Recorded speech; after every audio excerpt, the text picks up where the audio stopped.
Morning, everybody. Good to see you.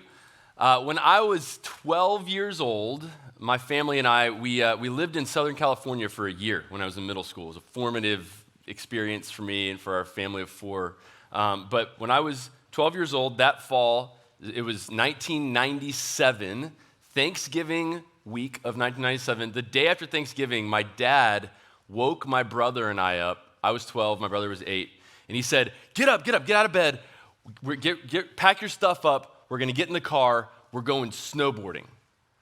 And we had never been snowboarding before. We were all into board sports at that time. And it was a big thing in that area that we lived in. Everybody was all into, people would go out to these mountains and go snowboarding. He said, there was a ton of snow overnight at Mammoth Mountain. It's a 6-hour drive. We're getting in the car now. Let's go. It was like the sun was coming up. And so my mom and my dad are like ready to go. So we get in the car, we load everything up, we drive up to the mountains, we rent all the gear, and we have this incredible experience out in the snow. There had been like an unprecedented amount of snow that early in the season.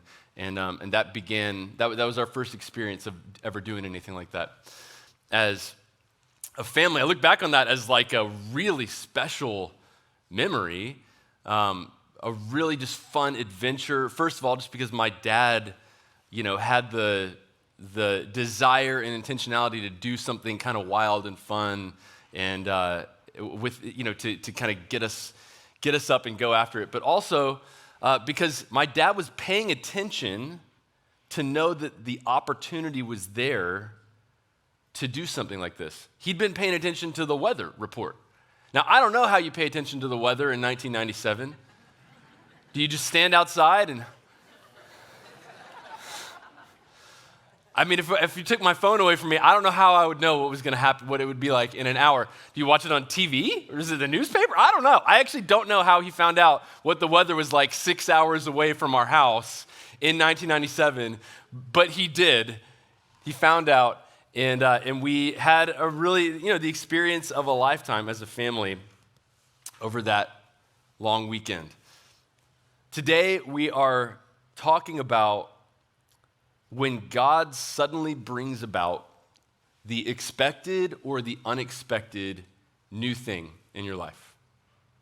How do you know when God is bringing about the new thing in your life? How do you actually detect that? And how do you prepare yourself and be ready for the new thing that God wants to do in your life? It's the beginning of a new year. Anybody ready for a new thing in your life? Yeah? This is sort of the way we're already thinking right now. How do we detect and how do we prepare for that thing that God's bringing about? We're continuing in our series today, Image of God, and our word today is the word thunder. There we go. The word thunder. We've got a different word for each of these passages that we're in this series. We're going to be working through the Gospel of John for the next long time. We're giving ourselves to it. Season 1, that's how we're talking about this. There's going to be multiple seasons. Season 1 of this series is going to run through May. So just buckle up if you're like, what do I read in the Bible right now? John, we're in John. So we're in John 1 right now. In each passage, we're pulling out a single word, a single image that is kind of central to this passage because there's so much imagery throughout this gospel. And the word for us today is thunder. We're in John 1:19. It'll be on the screen too. John 1:19. Now this was John's testimony when the Jewish leaders in Jerusalem sent priests and Levites to ask him who he was. He did not fail to confess, but confessed freely, I am not the Messiah. They asked him, then who are you? Are you Elijah? He said, I'm not. Are you the prophet? He answered, no. Finally, they said, who are you? Give us an answer to take back to those who sent us. What do you say about yourself? John replied in the words of Isaiah the prophet, I am the voice of one calling in the wilderness. Make straight the way for the Lord. Now the Pharisees who'd been sent questioned him, why then do you baptize if you're not the Messiah, nor Elijah, nor the prophet? I baptize with water, John replied, but among you stands one you do not know. He's the one who comes after me, the straps of whose sandals I am not worthy to untie. This all happened at Bethany on the other side of the Jordan, where John was baptizing. I am the voice of one crying out in the wilderness. This word voice that is used here in the NIV is what we were just reading. Has a couple of different translations. I love this. That Greek word actually also translates to the word thunder. I'm thunder in the desert or in the wilderness. In fact, the Message paraphrase version puts it like this. We have a slide of this as well. I'm thunder in the desert. Make the road straight for God. I'm doing what the prophet Isaiah preached. Thunder. I'm thunder in the desert. This is the idea here for us is that thunder signals that something is coming. Imagine yourself in a desert, in a dry place where there's not normally any rain or any storms, and imagine hearing thunder in the distance. What does that tell you?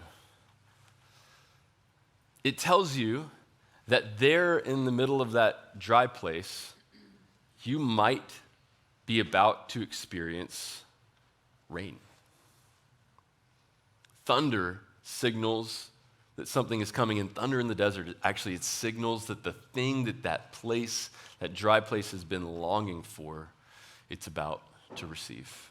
And this is the way John saw himself, right? He's saying, I'm the signal. I am, if you can, for the one who has ears who can hear it, I'm the one declaring, announcing that what you've waited for is about to come. I'm not the one you've been waiting for. The one that you've been waiting for, who's going to usher in the reality that we've all been longing for, he's on his way. He's about to come. We actually talked about this at Advent. I preached a sermon, actually, about John the Baptist from one of the other Gospels. So I'm not going to go exactly where I did then. In fact, I feel like the message for us today as a church right now from this passage is this idea of signaling the new thing that God is in your life. Do you have ears to hear? Can you detect the new thing God is bringing? And how do we prepare ourselves for the new thing that God's about to do in our lives? Let me give you, I want to go a little bit into the background of this passage before we go there, though. Is that okay? Yeah, great. Let's get some, thank you. Was that John Frank? Thank you, John Frank. I know that voice. Through a mask and everything, I know that voice. All right. John, so John the Baptist, he's out here baptizing people in the wilderness at the Jordan River. This is first century Israel, Palestine. And the idea here is that, so there's this delegation that comes out to see him. There are people who are just flocking to get baptized by John. Baptism was not a thing that was like, people weren't getting baptized in tanks, at churches or anything in the first century. There was some baptism that took place with Judaism, but it was often Gentile converts, and it was self-administered, and it was how they converted into Israel. But for Jews to get baptized, there's actually not a normal practice that was happening. And so these people were coming out. They were so compelled by John's message, and you have to assume it wasn't just like, oh, he said some stuff. This weird guy out in the desert said some stuff that really moved my heart, so I think I'll get into that river with him. Like there was something happening, right? There was clearly a movement. That was a movement of the Spirit that was taking place in people's hearts and lives, and people were compelled to have some gesture of refocus, restart, repentance. It was a baptism of repentance. And so it was making enough of stirring things up enough that the Jewish leaders, the Sanhedrin in Jerusalem, they sent out a delegation of leaders to check in on things and say, who are you? They said, who are you? And John's response was not to say who he was, it was to say who he wasn't. They said, who are you? And he said, I'm not the Messiah. Because that's really the question they were asking, and he knew it. They're asking, okay, there's this guy, he's out here, people are drawn to him, people are getting baptized. Are you him? And that's sort of the question under the question. He says, I'm not him, I'm not the Messiah. The first century Israel, first century Palestine, the way one of the commentators put it that I read this week, is that first century Palestine was rife with expectation of the Messiah. This was like the moment, the historical moment, cultural moment they were living in.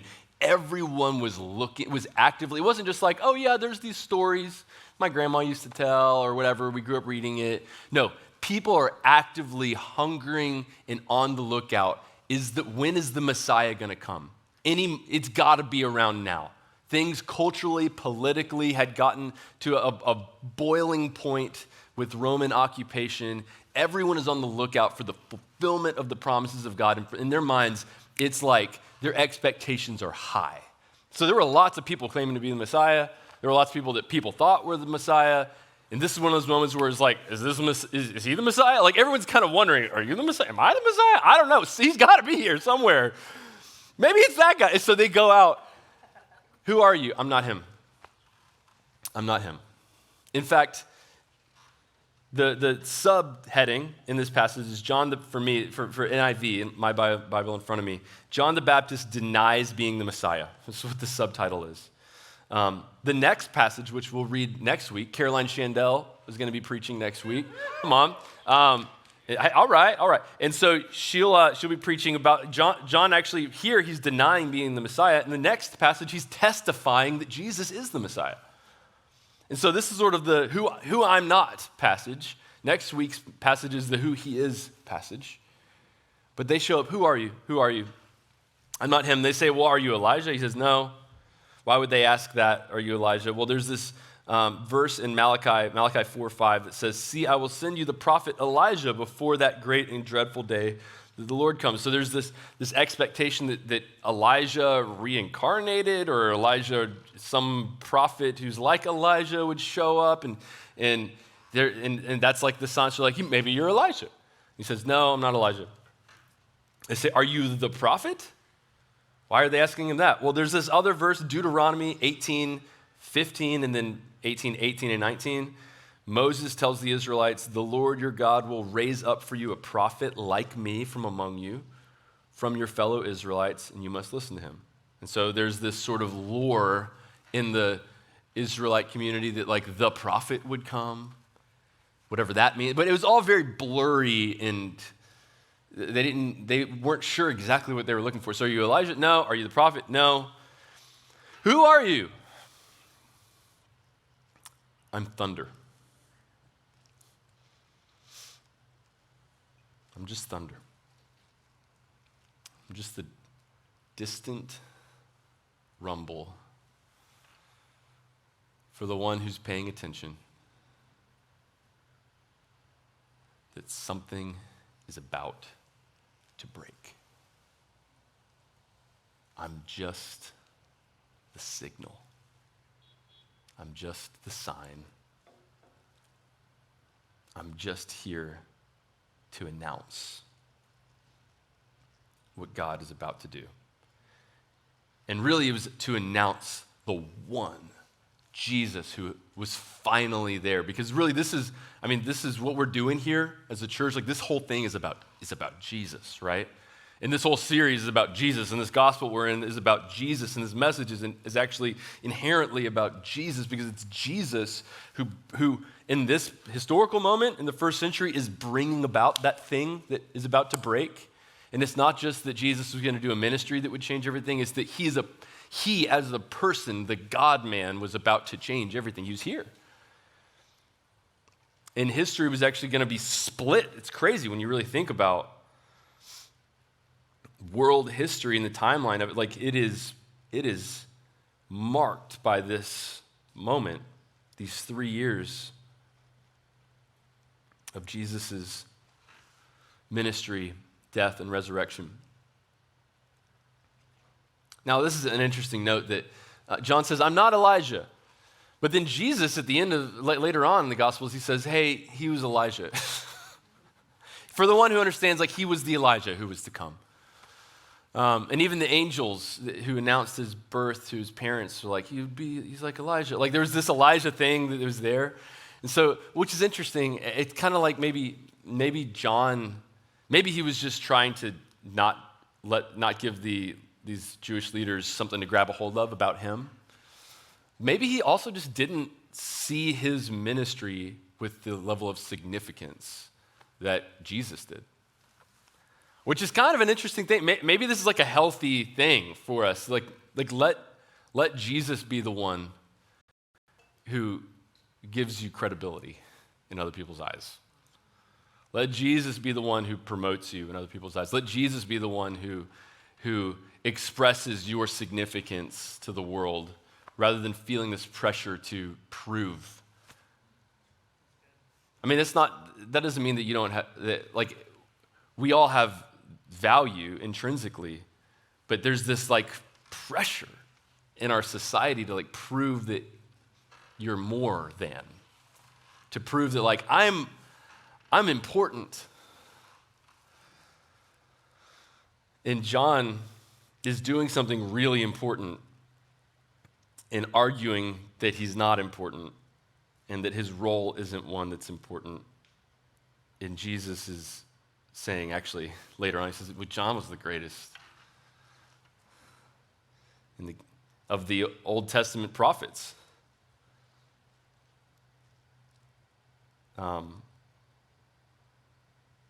Maybe we let Jesus be the one to prove us. That's not what the sermon's about, but that's a little something for somebody.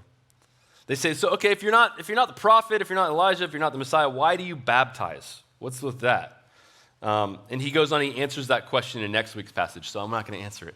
But there's something here, right? They're going, what you're saying, you're kind of like expressing yourself as a non-entity out here, but why are you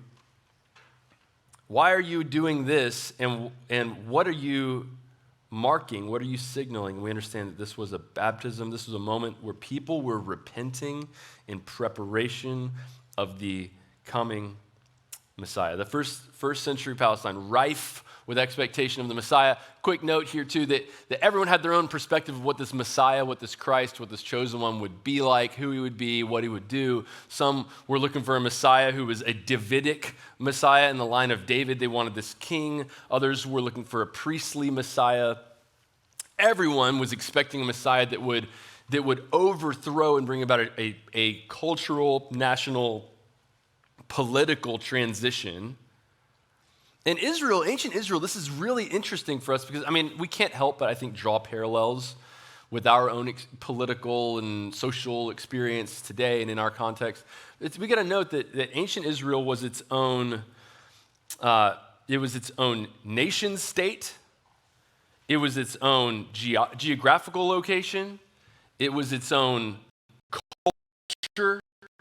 It was its own religion and had its own language. Like all the things that distinguish a people from another. In our world, actually, most places there's some overlap, you know? They were completely, it was like a capsule, these people were. And so for them, they're looking to continue to exist in that way. And they're expecting a full overthrow from this Messiah. Who are you expecting? What are you looking for? Once again, we'll talk a little bit more about that next week. But what we're leaning into today, John says, I'm not him, but he's here. I'm not him. I'm thunder in the desert.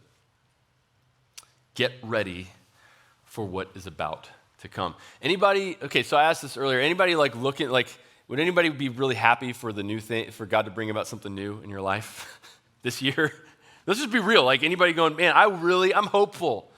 I'm looking, I'm longing. God, bring the new thing in my life. Would anyone even say like you feel like you've been in a period or season of waiting in one way or another in your life in this past period? Like one or two people, everybody else has got what they, okay, great. You're just like, I'm tired of raising my hand, okay? Well, switch to your left hand, it's fine.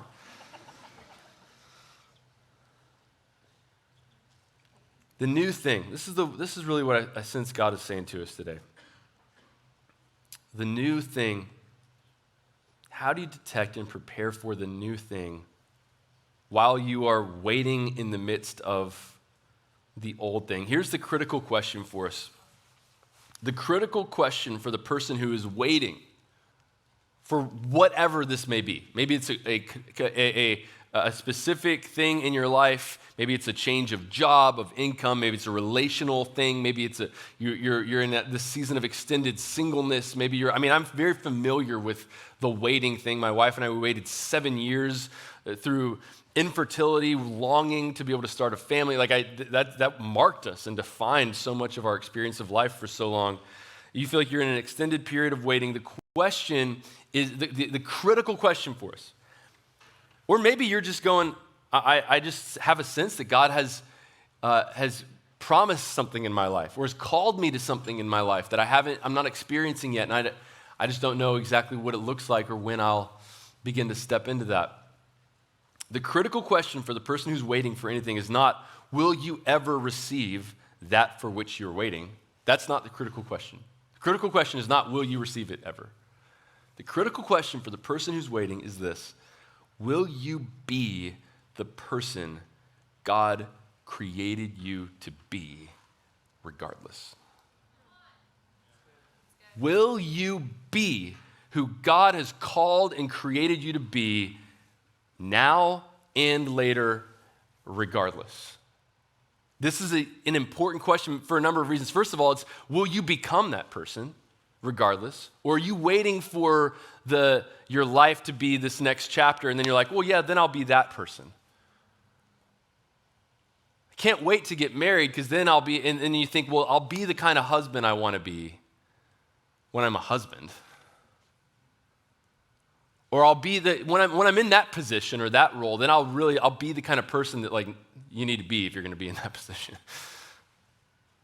Real talk, I had the thought years ago, man, if I was going to be like a lead pastor of a church, I need to be really close to God. And then I thought, I should probably like focus on being really close to God now.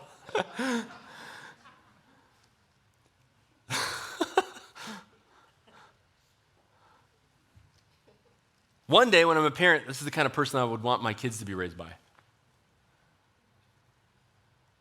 Will you become the person that you know God has created you to really be? And you're you. I'm not saying like you're not you or you wouldn't be, but like will the way you would describe and define your life and the way you live and how you operate in the world and how you take up space in a room.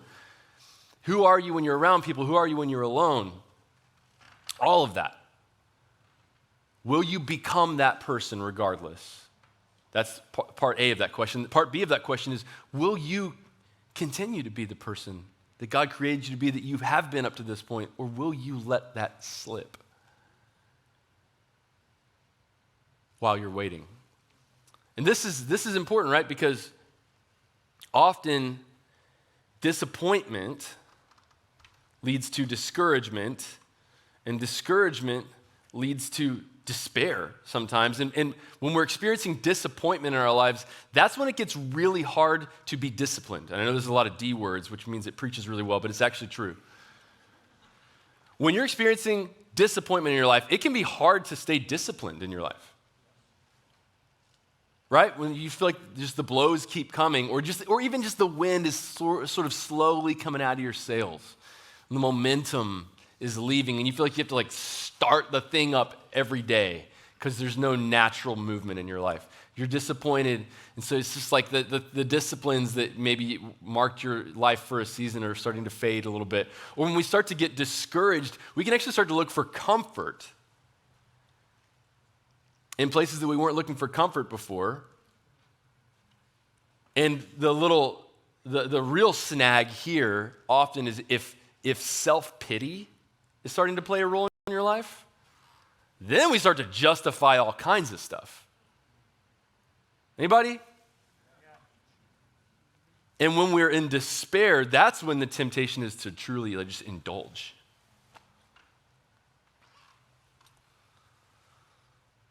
And this is a no condemnation life we're living in Jesus, right? Grace upon grace. Actually, that's how the passage we read last week ends. He's given us grace in place of grace already given. The question for us, though, is will you, while you're waiting, are you going to let go of the person that God has called you to be just because he's taken too long? While you're waiting, are you going to continue to dig into and pursue the life that you know he's called you to live, even though you're not seeing him come through on his end of the bargain?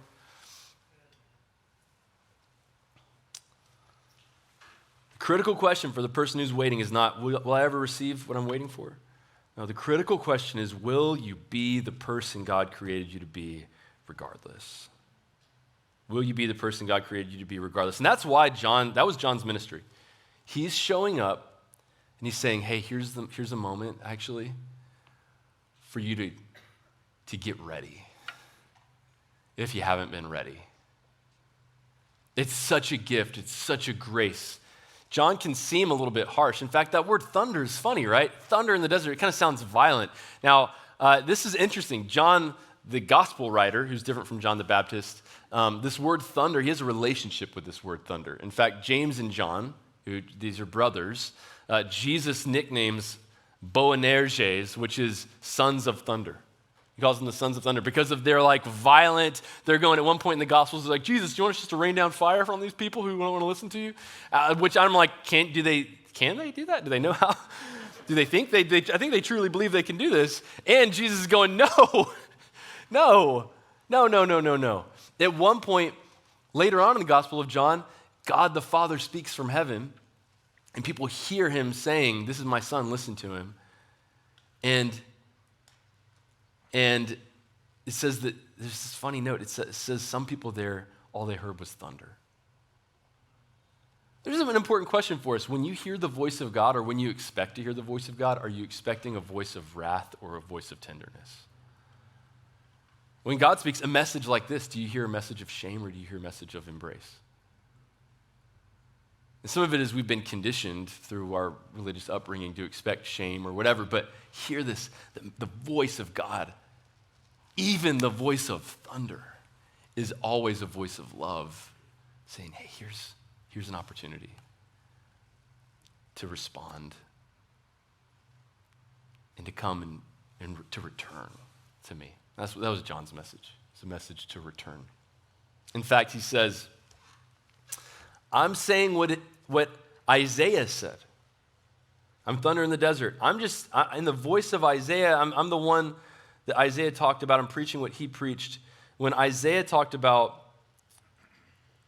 a voice in the wilderness, that verse that is referred to, make straight the way for the Lord, prepare the way of the Lord. What he's talking about is the people of Israel were in exile in Babylon. They'd been dragged off into exile. And Isaiah is metaphorically saying, hey, the road between Babylon and Israel that they're going to walk down, the road that the Israelites need to travel down to get home, to return to God, in their minds, they're going, we got to get back to the temple, we got to get back to the capital, we got to get back to the promised land. That's where God and his favor rests. The road between them, Isaiah is metaphorically saying, repair the road. Raise up the valleys, lower the mountains, straighten the curves, get all the obstacles out of the road so that you can return. And that's what John's doing. He's saying, hey, this is your moment. Let's get the obstacles out of the road. And that's why people are getting baptized. They're saying, this is me clearing the path. This is me returning from exile. This is me preparing myself. I'm not worshiping John like he's Jesus. No, this is me getting my heart ready for the new thing because maybe I just haven't been ready. Maybe in my disappointment, I let go of discipline. Maybe in my discouragement, I sought comfort in other places. Maybe in my despair, I indulged in ways that I'm ashamed of. This is the recurring story that runs throughout the entire scripture. You look at Elijah, who John's compared to, right?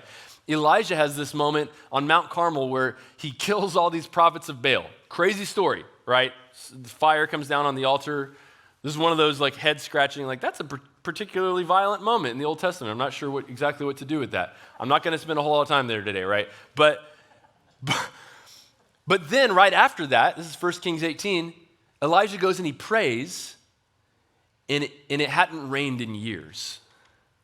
And a cloud the size of a man's hand appears over the sea and begins to approach. And he prays some more. And before you know it, the sky becomes dark and it begins to rain in the dry land. What's happening in that passage? The prophets of Baal represented all of the false worship in Israel, which needed to be cleared out before they received the blessing and breakthrough of God in the land. all the tension that we feel around the violence and all that stuff is real and it's there, but let's just lean into the symbolism here for a minute. The false word, the idols, the obstacles that get in our way have to get removed if I'm going to receive the new thing that God wants to do in my life.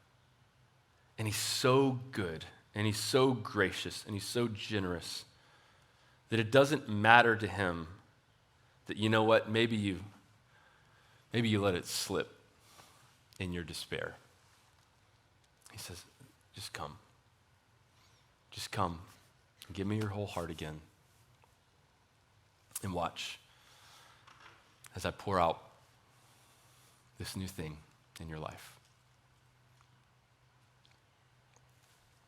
And that the obstacles in the road, that can look a lot of different ways. It can look like the obvious thing that we think of when we talk about temptation. It can look like sometimes the little pet sins. This is the way some other preachers have talked about it. Pet sins, the things that's like, oh, this isn't hurting anybody. But I actually know that I shouldn't. I know I shouldn't, but it's not hurting anybody. It can be that kind of stuff. Sometimes it can just be what's occupying your thoughts in your mind? The constant worry or anxiety over here, this constant dialogue that's taking place. What are the things, what would you say is the obstacle in the road that God is saying, in every way that you have the ability, let's clear that out. And in the ways that you feel stuck, so I'm not saying that you can just cure yourself of your anxiety or whatever. In the ways that you feel stuck or powerless, bring it to me and let's deal with this together. I'm going to invite the band to come on back up. I think that leads me to this kind of landing spot. And that is, so often when we have things in our life that maybe we aren't proud of, or that we know if, a light was shined directly on that thing, maybe you'd feel ashamed or wouldn't want people to know about it or whatever that may be. So often those are the temptation is to take that into our own little corner and withdraw from God, right? And then we feel like, I got to get all this sorted out over here before I can really return to God in the way that in my mind, I think walking with God should look. We all have kind of probably an idealized version of following Jesus in our mind that we're never measuring up to either. And so the temptation is to kind of be like, okay, I'm going to work this out over here. And then once I get that set up, then I can really start running after Jesus and see all the things that he wants to bring about my life. And the part of the good news here for us is that the invitation is actually to let whatever you would say, that's the thing that's kind of the hindrance in my life right now. If I'm just being honest, it's that. I know it. Or it's this combination of things, or it's The invitation is actually to let those things drive you towards Jesus. To meet him in that place and let him meet you right there. And this is what we see so often actually in the Gospel of John, is it's the people who are just aware of yep, I'm caught, or yep, I'm stuck, or I can't do anything to help myself here. I just know it. These are so often the most dramatic moments that we see Jesus bringing a breakthrough in somebody's life. And so I think the invitation here would be to name. These are going to be our processing questions. We won't put them up on the screen yet, but part of it is, okay, what's the new thing that God's doing in your life? What's the new thing he's doing in your life? The second is, what are the obstacles in your road? And what's implied here is not, okay, get those things worked out, and then next week we'll start walking with Jesus. No, let's name those obstacles and let's let Jesus meet you there, because you don't have to get all the way down the road to get to him. That's the revelation, is that he's right here with you.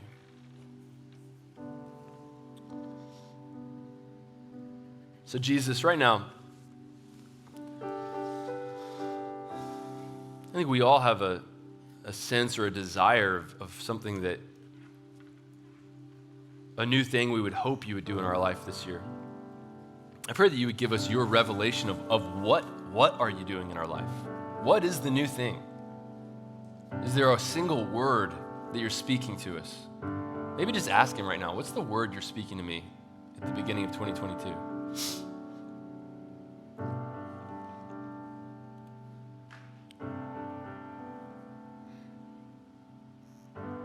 And as much as I'm in touch with who you've created and called me to be, Jesus, could right now be a moment where together you help me take a step forward in living into that identity. Letting go and living in.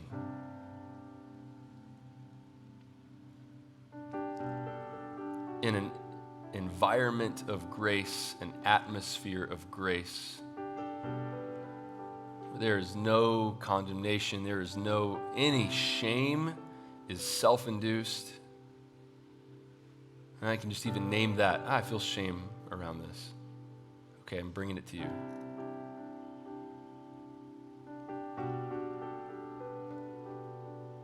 Would you right now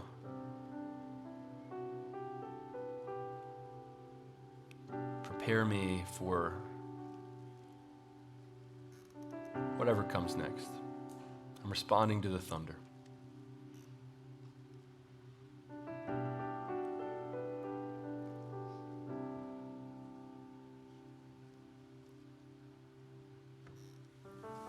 We're just going to make some space in this response moment. You can stand, you can kneel, you can sit, you can journal, you can pray with somebody. Let's just use this as a moment as the team leads us in worship to just respond to Jesus in whatever way makes sense to you right now.